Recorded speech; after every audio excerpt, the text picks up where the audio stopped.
Hey y'all, and good now, and here's another video from Christopher today. This one's about the politics of energy, and so let's take a look at it.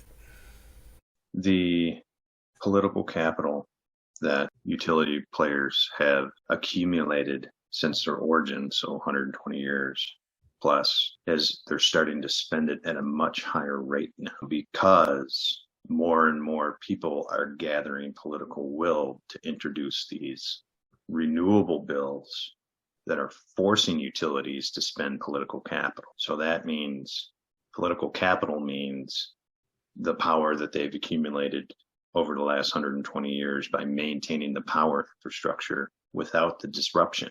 Even though solar existed through a lot of that, the disruption was slow. So it started as deceptive growth, and now we're hitting that disruptive growth right now. So we're right in the heel of the S curve. And that disruptive innovation from solar, wind, and batteries is forcing the issue on utility players, forcing them to spend more and more political capital to block these renewable bills, which interfere with their business model. But the solar industry continues to drop prices. So the evidence of the top three solar producers in the world heading into a price war, dropping the price of their panels by 30 to 50% this month.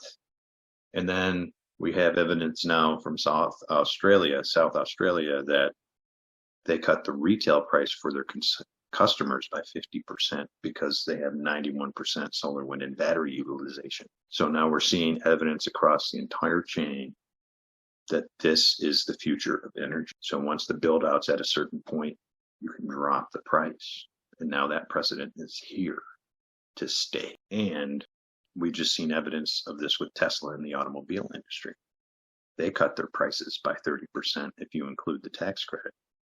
And that has completely changed the game. And this is before they come out with their $25,000 model. What I'm getting at is more and more places around the world are going to continue to do this, and we're going to continue to see the prices coming down on the retail side because of utilization of solar, wind, and batteries, not utilization of already spent capital with fossil fuels, which is the way we do it here in America. Keep in mind that political capital piece, because utility players are very strong, but they've been spending it at an increasing rate because all of these renewable bills are being introduced by people that want to see change. Even little old me going up against Detroit Edison and Consumers Energy in Michigan was part of them spending that political capital. So it's like the more these microgrid bills, solar farm bills, ending of the utility model bills. So it's like, let's end franchising, capital expenditure guarantees, and other things. So there's a lot of changes that are required to open electricity up to competition, create microgrids, and then solar farms for renters. So it's all across the board. The plans are already there. And then you sprinkle in battery, and then that solidifies the utilization.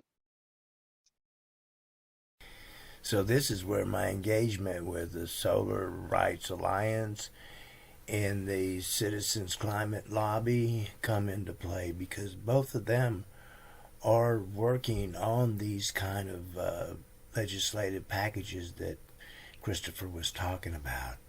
And I even hope to get Brian involved.